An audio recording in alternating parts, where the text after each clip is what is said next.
very raw footage of the behaviour of Israeli soldiers in Gaza, about the destruction of life, and about the appalling death toll of children, particularly across Gaza. And it showed soldiers cheering when they'd managed to destroy an entire Palestinian village. It showed pictures that were devastatingly realistic in the horror they showed of the torture against Palestinian prisoners being held in Israeli prisons.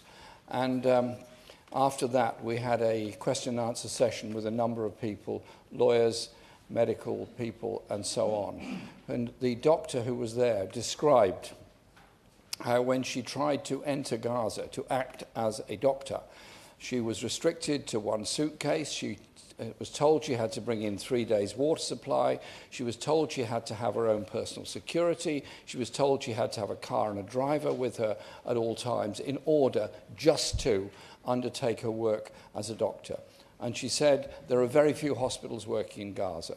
The conditions are appalling and abominable. And many doctors are now not working in Gaza anymore because they simply cannot get in, because Israel controls all access and exit to Gaza. And so this small number of very brave and wonderful doctors that were working there are now being forced to go elsewhere. And so what this film showed was the way in which Israel's occupation has been directed entirely towards the destruction of Palestinian life, Palestinian buildings, schools, roads, hospitals, and everything else. I've never forgotten going to Beach Primary School in Jalabia refugee camp many years ago. Wonderful school, wonderful place, wonderful children. And with joy, these children sat down and read, through translation, the poetry they'd written about their lives, their hopes, and what they wanted to achieve. And then we went onto the roof of the school, and you could see the fence on one side, and not that far away you could see the sea. And to the north you could see Ashkelon.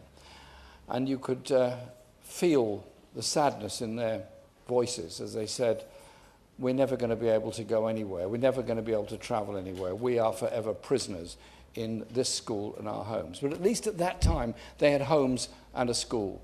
I've seen the footage and seen the films. The school is totally destroyed. Many of those children that I met who were so happy in those days are now deceased.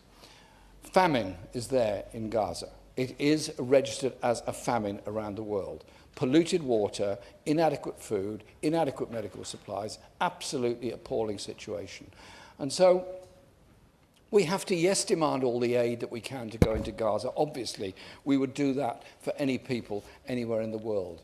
But when there are over 40,000 recorded deaths and possibly 100,000 more bodies waiting to be discovered under the rubble, the answer has to be a political one.